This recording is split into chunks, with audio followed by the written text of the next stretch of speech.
Timeless কুকু। আমি কুকু। এর আগে আমি শেয়ার করেছি টমেটো ভর্তা, ধনেপাতা ভর্তা। তো আজকে আমি ভাবলাম যে আমি আজকে করব পটলের খোসা ভর্তা। পটলের খোসাগুলোকে ছুলে নিয়ে আমি ভালো করে ধুয়ে নিয়েছি।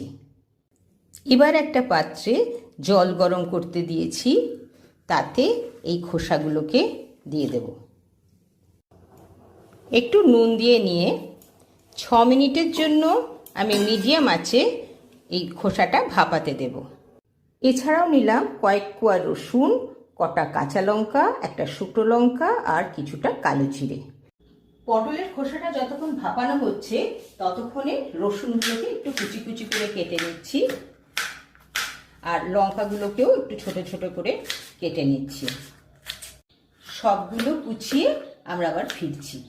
6 মিনিট পর গ্যাসটা অফ করে একটু দেখছি, হ্যাঁ ভাপানো হয়ে গেছে, একটু নরম হয়ে গেছে।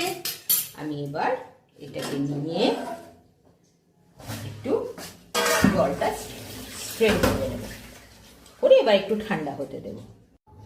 খোসাগুলো ঠান্ডা হয়ে গেছে, একটা মিক্সার গ্রাইন্ডারে এগুলোকে দেব। কুচিগুলো দিয়ে দিলাম, অল্প একটু নুন দিলাম, আর বাকি খোসাগুলো দিয়ে একটা মিহি পেস্ট করে নেব। দেখো এরকম মিহি পেস্ট হয়ে গেছে। কড়াইতে কিছুটা সরষের তেল ঢেলে নিচ্ছি। তেল গরম হয়ে গেছে, আমি একটা শুকনো লঙ্কা 2 টুকরো করে দিয়ে দিলাম। এইবার কালো জিরে ফোড়ন দিচ্ছি। এখন যে পেস্টটা করেছিলাম সেটা দিয়ে দিলাম। এইবার এটা কড়াইতে নাড়তে থাকবো। মিক্সার গ্রাইন্ডারে পেস্ট করার সময় আমি কিছুটা নুন দিয়েছিলাম, তাই এখন সামান্য নুন দিলাম, তোমরা টেস্ট করে নিয়ে দেবে। আর হাফ চা চামচ হলুদ দিয়ে দিলাম, হাফ চা চামচ কাশ্মীরি মির্চ দিলাম, আর হাফ চা চামচ একটু চিনিও দিলাম। চিনি না খেলে স্কিপ করতে পারো। মিডিয়াম আছে কড়াইতে কিছুক্ষণ নাড়তে নাড়তে যখন দেখবো ভাজা ভাজা হয়ে গেছে, শুকনো হয়ে গেছে, তখন গ্যাসটা অফ করে দেব। আমার পটলের খোসা ভর্তা রেডি।